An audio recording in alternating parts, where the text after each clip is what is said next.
Hello friends, welcome to let's uncomplicate myself Gita. आज हम discuss करेंगे एनसीईआरटी एसएसटी क्लास 6 अर्थात सामाजिक विज्ञान की 6 क्लास की बुक में चैप्टर 6। इससे पहले चैप्टर 5 तक हम डिस्कस कर चुके हैं। अगर आपने नहीं देखा है तो प्लेलिस्ट में जाकर एसएसटी की जो सोशल साइंस की प्लेलिस्ट बनी हुई है उसमें जाकर जो है आप वहाँ से पूरी वीडियो देख सकते हैं। चैप्टर वाइज उसमें नोट्स पड़े हुए हैं। ये पूरे नोट्स जो हैं टू दी पॉइंट्स में बनाया गया है, जो कि सीटेट के पॉइंट ऑफ व्यू से बहुत ही इम्पॉर्टेंट है। आप इसे ऐसे ही याद करें और सभी पॉइंट्स को इसमें जो है कवर किया गया है, क्योंकि आजकल जो है सीटेट एसएसटी में जो है स्टेटमेंट में क्वेश्चन पूछे जाते हैं। तो इसे ध्यान में रखकर नोट्स जो है ये बनाया गया है। वीडियो को ध्यान से देखें। अगर पसंद आए तो लाइक और शेयर कर सकते हैं, जिससे ज़्यादा से ज़्यादा लोगों को हेल्प मिल सके। अगर चैनल सब्सक्राइब नहीं किया है तो सब्सक्राइब कर लें और बेल आइकन को प्रेस कर दें ताकि वीडियो की नोटिफिकेशन आपको टाइम से मिल सके। और ज़्यादा से ज़्यादा लोगों को शेयर कीजिए ताकि लोगों को बिना कोचिंग के सीटेट जो है क्लियर करने में मदद मिल सके। इसमें जो है पूरे एनसीईआरटी से ही पूरे पॉइंट्स कवर किए गए हैं और बहुत ही बेहतर तरीके से इसके अंदर एक भी पॉइंट नहीं छोड़ा गया है। तो आप इसे अच्छे से अगर पढ़ लेते हैं तो कोई भी क्वेश्चन ऐसा नहीं होगा जो कि इसके बाहर होगा। तो अब हम स्टार्ट करते हैं चैप्टर 6, राज्य, राजा और एक प्राचीन गणराज्य। पहले कुछ लोग शासक कैसे बने? तो पहले कुछ लोग बड़े बड़े यज्ञों को आयोजित कर राजा के रूप में जो है प्रतिष्ठित हो गए। तो राजा के बड़े बड़े यज्ञों को, जिसमें जो है अश्वमेध यज्ञ एक माना जाता था। पहले के लोग जो है राजा बनने के लिए जो है एक यज्ञ करते थे और उस यज्ञ के आयोजन में बहुत ही बड़े बड़े लोग जो है, बड़े बड़े राजा जो है सम्मिलित हुआ करते थे। तो वो यज्ञ कौन सा था? अश्वमेध यज्ञ। एक ऐसा ही आयोजन था अश्वमेध यज्ञ। इसमें जो है घोड़े को राजा के लोगों की देखरेख में स्वतंत्र विचरण के लिए अर्थात स्वतंत्र रूप से छोड़ दिया जाता था। अगर इस घोड़े को किसी दूसरे राजा ने रोका, अगर जो अश्वमेध यज्ञ करने वाला जो राजा है एक घोड़े को जो है लोगों के बीच में, मतलब कि जितने भी जो आसपास के राज्य हैं उसमें छोड़ दिया जाता था स्वतंत्र रूप से। अगर उस घोड़े को अगर किसी दूसरे राजा ने रोक लिया तो वहाँ जो है उसे अश्वमेध यज्ञ करने वाले राजा से लड़ाई करनी पड़ती थी। और अगर उसने जाने दिया, अगर वो उस घोड़े को जाने देता था तो इससे यह स्पष्ट हो जाता था कि उसने जो है उस राजा की अधीनता को स्वीकार कर लिया है, क्योंकि घोड़ा वही रोक सकता था जो उससे युद्ध कर सके, अर्थात अपने राज्य को उससे मिलने नहीं देना चाहता था। और अगर घोड़ा रोक लिया तो उसे जो है, जिसने घोड़ा छोड़ा है उससे जो है युद्ध करना पड़ता था। आगे देखते हैं। युद्ध में राजा का जो सारथी होता था उसका सहचर होता था। युद्ध में राजा का सारथी ही उसका सहचर होता था। यज्ञ के अवसर पर वह राजा के गुणों व विजयों का जो है गान करता था। कौन? सारथी। यज्ञ के अवसर पर राजा के गुणों और विजयों का गान कौन करता था? तो वो जो है सारथी करता था।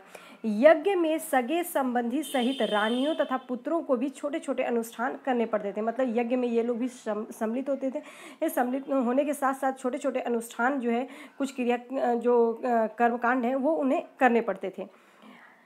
विष अथवा वैश्य जैसे लोग जो है, मतलब जिनको वैश्य भी बोला जाता है, ये लोग जो है उपहार लाते थे।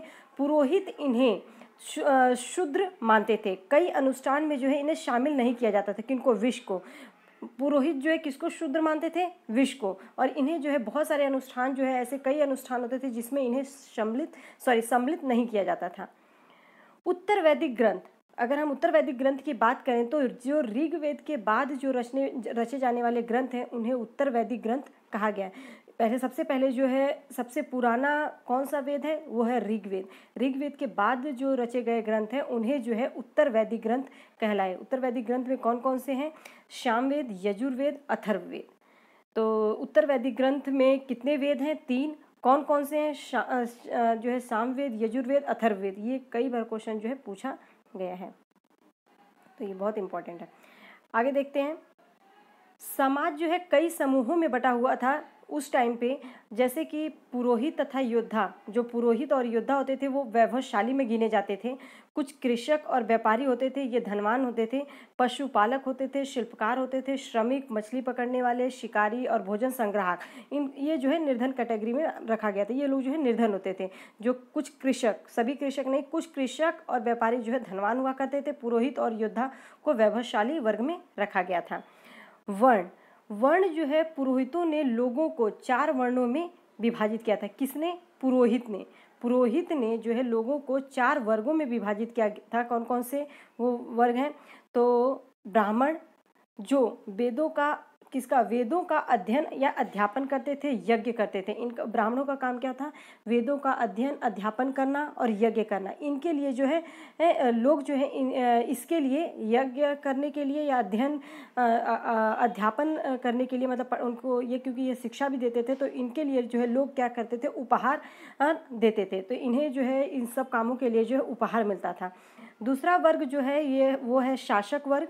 तो इन्हें जो है क्षत्रिय कहा गया और इनका काम जो है युद्ध करना तथा लोगों की रक्षा करना होता था। विश्व और वैश्य, ये इसमें जो है कृषक आ जाते थे, पशुपालक और व्यापारी आ जाते थे। विश्व वैश्य में जो है कृषक, पशुपालक, व्यापारी और लास्ट जो है एक जो है शूद्र। तो इनका काम जो है तीनों वर्णों की सेवा करना होता था और इन्हें जो है कोई भी अनुष्ठान करने का अधिकार नहीं था। किन्हें? शूद्रों को। लेकिन वैश्य को जो है, क्षत्रिय और वैश्य दोनों को ही यज्ञ करने का अधिकार था। लेकिन कुछ अनुष्ठानों में जो है किसको नहीं शामिल किया जाता था? वैश्यों को। क्षत्रिय और वैश्य दोनों ही यज्ञ कर सकते थे, लेकिन कुछ यज्ञ जो है, कुछ अनुष्ठान ऐसे होते थे यज्ञ में जिन्हें वैश्य को नहीं करने दिया जाता था। और शूद्र जो है कोई किसी भी प्रकार का जो है अनुष्ठान नहीं करता था, कोई यज्ञ नहीं करता था और उसे जो है तीनों ही वर्णों की सेवा करने का अधिकार था। सेवा करने, इनका काम था सेवा करना। आगे देखते हैं। ये जो कुछ नोट्स पॉइंट्स हैं ये बहुत इंपॉर्टेंट है। औरतों को भी शूद्रों के समान ही माना जाता था। मतलब कि जो जैसे जिस प्रकार जो है शूद्र के कोई अनुष्ठान नहीं कर सकते थे, वैसे ही औरतों को भी अनुष्ठान करने नहीं दिया जाता था। महिलाओं तथा शूद्रों को वेदों के अध्ययन का अधिकार नहीं था। तो वेदों के अध्ययन का अधिकार किसे नहीं था? शूद्र को, वैश्य को, महिलाओं को। तो महिलाओं और शूद्रों को जो है वेदों के अध्ययन का अधिकार नहीं था। पुरोहित के अनुसार सभी वर्णों का निर्धारण जो है जन्म के आधार पर होता था। वर्णों का निर्धारण जन्म के आधार पर किसने किया था? पुरोहित वर्ग ने। आगे देखते हैं। कुछ लोगों ने वर्ण निर्धारण सही नहीं मानते थे और कुछ लोग जो है व्यवसाय के आधार पर लोगों के बीच में भेदभाव को उचित नहीं समझते थे। कुछ ऐसे वर्ग थे जो कि ये जो वर्ण व्यवस्था थी इसको सही नहीं मानते थे। इनका ये कहना था कि कर्म के आधार पर जो है वर्ण का निर्धारण होना चाहिए, ना कि जन्म के आधार पर। तो जो पुरोहित वर्ग थे वो जन्म के आधार पर जो है वर्णों का निर्धारण उन्होंने माना था। कुछ लोग जो है वर्ण निर्धारण सही मानते थे, लेकिन कुछ लोग जो है नहीं मानते थे, क्योंकि पुरोहितों का कहना था कि अगर बच्चा अगर ब्राह्मण के घर में पैदा हुआ तो वो ब्राह्मण होगा, अगर शूद्र के घर में पैदा हुआ तो शूद्र होगा। तो ये जो है कुछ लोगों ने इसका जो है विरोध किया और इसको सही नहीं मानते थे। आगे देखते हैं। जनपद का अर्थ क्या होता है? तो जनपद का अर्थ होता है जन के बसने की जगह। जो जन के बसने की जगह को जो है जनपद कहा गया है। तो जन के बसने की जगह होता है उसे जो है जनपद कहा गया है। महायज्ञों को करने वाला राजा अब जन का राजा न होकर वो जनपदों का राजा कहलाने लगा। मतलब कि जो महायज्ञ करते थे पहले जो जन के राजा होते थे, जो ऋग्वेद में अगर हम देखें तो वो जन, उस टाइम पे जन की वैल्यू थी, मतलब जन को महत्व दिया गया था। तो उस टाइम उस समय में जो है जन लोग होते थे, लेकिन अब जन का जो राजा है वो जो है जनपदों का राजा कहलाने लगा। आगे देखते हैं। दिल्ली में पुराना किला जो है और उत्तर प्रदेश में मेरठ के पास हस्तिनापुर, कुछ जनपद जो है बहुत ही महत्वपूर्ण है। कौन कौन से वो हैं? कुछ तो मिले हैं। जो दिल्ली में पुराना किला एक हो गया, उत्तर प्रदेश में मेरठ के पास हस्तिनापुर और एटा के पास जो है अतरंजी खेड़ा। ये जो है कुछ जनपद मिले हैं पहले के। तो ये पता होना चाहिए कि दिल्ली में कौन सा पुराना किला, उत्तर प्रदेश में मेरठ के पास एक हस्तिनापुर है और एटा के पास अतरंजी खेड़ा। आगे देखते हैं। उस समय जो है लोग कब अब ये जनपद की बात चल रही है। जनपद में जो है उस समय लोग जो है झोपड़ियों में रहा करते थे। ये एक एक पॉइंट बहुत ही इंपॉर्टेंट है, ये स्टेटमेंट में क्वेश्चन पूछा जाता है जनपद और महाजनपद में कंपेयर करके। उस समय लोग झोपड़ियों में रहते थे, जानवरों को पालते थे, चावल, गेहूँ, धान, जौ, दालें, गन्ना, सरसों आदि जैसे फसलें उगाते थे कि ये ज़्यादा खेती पर ध्यान देते थे। लोग मिट्टी के बर्तन भी बनाते थे। इसमें से कुछ जो है जो बर्तन मिले हैं जनपद काल में जो है वो धूसर तथा कुछ लाल रंग के बर्तन मिले हैं। आगे देखते हैं, कुछ विशेष प्रकार के बर्तन मिले हैं जिन्हें चित्रित धूसर कहा गया और इन पर जो है चित्रकारी की गई थी। आमतौर पर सरल रेखाओं व ज्यामितीय आकृति के रूप में जो है इस पर चित्रकारी की गई थी। तो जनपद काल के समय में जो है चित्रित धूसर प्रकार के बर्तन मिले हैं और इन पे जो है चित्रकारी की गई थी। चित्रित धूसर इसीलिए बोला गया है। कब मिले थे? जनपद के समय में। और आमतौर पर जो है इस पे कौन सी रेखाएं? सरल रेखाओं व ज्यामितीय आकृति के रूप। महाजनपद के काल के दौरान जो है जो परिवर्तन हुए हैं उससे देखते हैं। अभी हमने जनपद पढ़ा, महाजनपद में कौन कौन से उस दौरान परिवर्तन हुए थे। तो 25 साल पहले जो जनपद अधिक महत्वपूर्ण हो गए उन्हें महाजनपद कहा गया। एक तो जनपद था, हाँ, और उसके बाद जो है कुछ जनपद बहुत ही महत्वपूर्ण हो गए जिसे महाजनपद कहा गया। अधिकतर महाजनपदों की जो है राजधानियाँ होती थी। महाजनपदों की क्या राजधानियाँ होती थी? राजधानियों में किलेबंदी की गई थी और इसके चारों ओर जो है लकड़ी, ईंट या पत्थर की जो है ऊंची ऊंची दीवारें बनाई गई थी, मतलब किलेबंदी कर दी गई थी। राजा जो है अपनी राजधानी के चारों ओर विशाल, ऊंची और प्रभावशाली दीवारें खड़ी कर अपनी जो है समृद्धि और शक्ति का प्रदर्शन करता था। मतलब जितना ऊंचा किला बनाएगा उसकी वो अपनी समृद्धि और शक्ति को दिखाता था। आगे देखते हैं, महाजनपदों में जो है राजा सेना रखने लगे थे। सिपाहियों को नियमित रूप से, मतलब कि वेतन देने की व्यवस्था का जो है गठन किया गया था। नियमित रूप से उन्हें वेतन देकर पूरे साल जो है रखा जाता था। पहली बार जो है महाजनपद काल में ही पहली बार जो है सिक्कों का निर्माण किया गया था। सिक्कों का निर्माण, जो आहत सिक्कों जो चले थे, जो ये पंचमार्क्ड कॉइन कहा जाता था। तो ये आहत सिक्के जो है पीट कर इन्हें बनाया जाता था। आहत सिक्कों को आघात करके, मतलब सिक्के का जो निर्माण किया गया था उसे आघात करके जो है उसे बनाया गया था। तो आहत सिक्कों का जो पहली बार जो निर्माण किया गया था वो 500 BC में। ये हम महाजनपद काल पढ़ रहे हैं, तो महाजनपद मतलब कि 500 BC, मतलब कि 25,000 साल पहले। तो ये पहले मैंने बहुत पहले समझा दिया था कि 25,000 साल पहले को हम 500 BC क्यों कहते हैं। कोई भी अगर हो, जैसे 4,500 साल पहले, तो उसमें से अगर हम 2,000 माइनस कर देते हैं तो वो हमारा जो है 2500 BC कहा जाएगा। 4,500 को अगर 2,000 माइनस कर देंगे तो वो 2,500 BC कहा जाएगा। तो इस तरीके से जो है महाजनपद काल का जो निर्माण हुआ है वो 500 BC में। अगर ऋग्वेद की बात करें तो वो 1500 BC में उसका निर्माण किया गया था। और जो उत्तर वैदिक जो वो है उत्तर वैदिक काल जिसको बोला गया है तो वो 500 BC। तो महाजनपदों का निर्माण जो है 500 BC में, और 500 BC में ही आहत सिक्कों का निर्माण किया गया था। होप सो समझ में आ गया होगा। कर महाजनपदों के राजा जो है लोगों द्वारा समय समय पर क्या करते थे, लाए गए उपहारों पर निर्भर न रहकर अब वो नियमित रूप से कर वसूलने लगे थे। जो महाजनपद में जो राजा थे वो अब जो है नियमित रूप से कर वसूलने लगे थे, लोगों के भी उपहारों पर ही निर्भर नहीं रहते थे। अगर हम देखें तो उत्तर वैदिक काल में जो है जब उस समय पे जो है लोग उपहार राजा के लिए लेकर आते थे तो बस वही काफ़ी था। लेकिन जो है महाजनपद काल में जब कुछ जनपद बहुत ही महत्वपूर्ण हो गए जिन्हें महाजनपद कहा जाने लगा, तो इन्होंने राजधानियों का निर्माण किया। ये किलेबंदी करने लगे और वो किलेबंदी जो है जितनी ऊंचे किले बनाते थे, ईंट पत्थरों को मिलाकर किले बनाते थे, और वो जितना ऊंचा किला होता था वो उसकी शक्ति और समृद्धि का प्रदर्शन करता था। और ये सेना रखने लगे थे और सेना को नियमित रूप से वेतन देकर साल भर रखने लगे थे। मतलब सेना का गठन जो है महाजनपद के काल के दौरान किया गया था। आगे देखते हैं, ये जो है उपज का 1/6वां भाग जो है 1/6वां जो हिस्सा है कर के रूप में निर्धारित किया गया था 500 BC में। मतलब महाजनपद काल में जो है राजा जो भी उपज होती थी उसकी 1/6वां जो हिस्सा है वो कर के रूप में निर्धारित कर दिया गया था, जिसे भाग कहते थे। तो भाग 1/6वें हिस्से को कहा गया है। जो कारीगर होते थे, कारीगरों के ऊपर भी कर लगाए गए थे, जो प्रायः श्रम के रूप में चुकाए जाते थे। श्रम के रूप में चुकाए जाने वाले कर को जो है वृष्टि कहा गया है। और ये जो है बुनकर, लोहार, सुनार को राजा के लिए महीने में एक दिन जो है काम करना होता था, ये वृष्टि कर कहा गया इसे। और दक्षिण भारत में जो है इसी वृष्टि कर को ही जो राजा के लिए महीने में एक दिन काम करते थे, श्रम से चुकाते थे, उन्हें वेट्टी कहा गया। कहाँ पर वेट्टी? दक्षिण भारत में। और वृष्टि जो है वो जो है वैसे तो वृष्टि कहा जाता था, लेकिन दक्षिण भारत में इसका प्रयोग जो है वेट्टी के रूप में, वेट्टी के नाम से वसूला जाता था। तो वृष्टि कर या वेट्टी कर क्या है? जो श्रम के द्वारा चुकाए जाने वाला कर। आगे देखते हैं, पशुपालकों को जानवरों या उत्पादों के रूप में जो है कर देना पड़ता था। व्यापारियों को सामान खरीदने बेचने पर कर देना पड़ता था। शिकारियों को तथा संग्राहकों को जंगल में प्राप्त वस्तुएं जो होती थी उस पर जो है वो कर देना पड़ता था।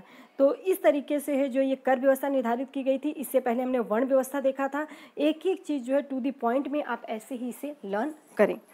आगे देखें, कृषि में परिवर्तन। 500 BC में जो है कृषि में परिवर्तन दिखाई दिया। कृषि में दो तरह के परिवर्तन देखे गए। सबसे पहला, हल के फाल जो है अब लोहे के बनने लगे थे। लोहे के बनने लगे, जो पहले हल के फाल थे लकड़ी के थे, अब ये लोहे के बनने लगे। लोहे के बनने का अर्थ है कि अब उपज जो है बहुत ही अच्छी होगी, क्योंकि मिट्टी को ये अच्छे तरह से खोद सकता था, उसकी गुड़ाई कर सकता था, उसमें बीजों को अच्छे से वो बोकर जो है अच्छा अनाज उगा सकते थे। तो इस प्रकार से जो है लोहे के फाल जो है बनने लगे। कब? 500 BC में, महाजनपद काल के दौरान। धान के पौधों का अब रोपण शुरू कर दिया गया। अर्थात पहले जो है धान को सिंचाई करके जो है उगाया जाता था, जितना वो उग जाता था उतनी ही उपज मतलब काफ़ी नहीं होती। लेकिन अब धान को जो है रोपने की तकनीक के द्वारा जो है तकनीक का प्रयोग किया गया, जिससे कि पैदावार में बढ़त हासिल हुई। आगे देखते हैं, भूमिहीन मजदूर जो होते थे, भूमिहीन खेतीहर मजदूर होते थे, उन्हें कमकार कहा गया है।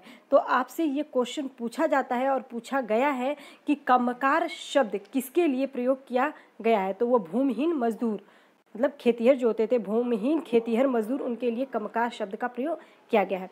मगध एक महत्वपूर्ण जनपद के रूप में उभरा। तो इसे देखते हैं, इसके कुछ महत्वपूर्ण पॉइंट। 200 साल के भीतर एक महत्वपूर्ण जनपद बन गया था मगध। ठीक है, गंगा व सोन जैसी नदियां जो है मगध से होकर बहती थी। तो यहाँ जो है यातायात, जल वितरण और ज़मीन को उपजाऊ बनाने के लिए जो महत्वपूर्ण थी। क्यों? क्योंकि वहाँ से गंगा और सोन नदी जो है मगध से होकर ही बहती थी। तो ये ज़मीन जो है बहुत ही उपजाऊ था, और यातायात के लिए भी और जल वितरण के लिए भी।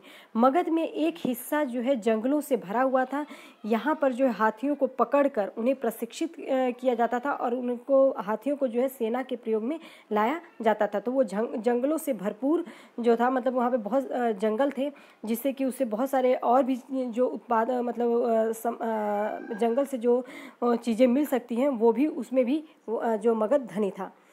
जंगल से जो है क्या क्या मिलते थे? जंगल से घर, गाड़ियाँ तथा रथ बनाने के लिए अच्छी प्रकार की लकड़ियाँ मिल जाती थी।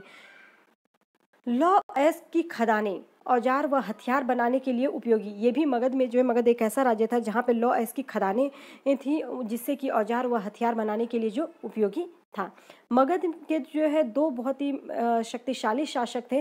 वो उसमें एक नाम बिंबिसार का आता है और एक अजातशत्रु का, और उसके बाद जो है महापद्मनंद का भी आता है। ये भी एक महत्वपूर्ण शासक थे, जिसने अपने नियंत्रण का क्षेत्र उपमहाद्वीप के उत्तर पश्चिम भाग तक फैलाया था। उपमहाद्वीप के उत्तर पश्चिम तक अपना नियंत्रण किसने फैलाया था? तो वो महापद्मनंद थे। मगध की राजधानी जो है राजगृह जो है, ये 3 ओर से जो है पहाड़ियों से घिरी हुई थी। 2300 साल पहले जो है मैसेडोनिया के राजा जो है सिकंदर विश्व विजय करना चाहते थे। पूरी तरह से सफल तो नहीं हुआ, लेकिन वह मिस्र और पश्चिम एशिया के कुछ राज्यों को जीतता हुआ व्यास नदी के किनारे पहुंच गए, और व्यास नदी जो भारतीय उपमहाद्वीप मतलब पहुंच गए। सिकंदर मगध की ओर जो है कूच करना चाहा, लेकिन सिपाहियों ने मना कर दिया। क्यों मना किया? क्योंकि भारत के शासकों के पास पैदल रथ और हाथियों की बहुत बड़ी सेना थी। पैदल सेना भी थी, रथ सेना भी थी और हाथियों की। इसलिए जो है सिकंदर जो है मगध की ओर कूच नहीं कर सका, क्योंकि उसके सिपाहियों ने मना कर दिया। वो इस चीज़ से जो है वाकिफ थे। वज्जी के बारे में जो बताया गया है, वज्जी जो है एक महत्वपूर्ण जनपद था। वज्जी के नज़दीक ही मगध के नज़दीक ही वज्जी राज्य था और इसकी राजधानी जो है वैशाली थी।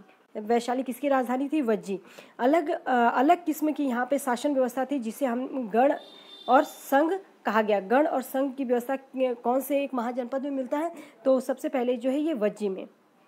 गण शब्द का अर्थ होता है कई सदस्यों वाले समूह के लिए इसका प्रयोग किया गया है, और संघ जो है संगठन या सभा को कहा गया।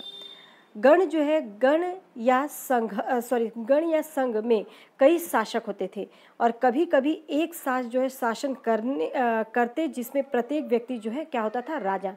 ये कई तो शासक होते थे और कई बार जो ऐसा होता था कई लोग जो है एक साथ शासन करते थे और प्रत्येक व्यक्ति को जो है राजा बोला जाता था। गण और संघ में जो है ऐसी व्यवस्था की गई थी। सभी एक साथ बैठकर किसी भी समस्या पर बातचीत वाद विवाद करके जो है उसका हल निकालते थे कि वो काम कैसे करना है। तो ये उसकी विशेषता है। शत्रुओं से आक्रमण से निपटने के लिए वो मिलकर चर्चाएं करते थे, योजना बनाते थे। शत्रुओं से आक्रमण से निपटने के लिए जो है ये मिलकर चर्चाएं करते थे। साथ ही स्त्रियां, दास और कमकार आपको पता है भूमिहर जो मजदूर होते थे, उन्हें जो है कमकार कहा गया है। तो इन्हें जो है सभाओं में हिस्सा नहीं लेते थे। कौन? स्त्रियां, दास और कमकार।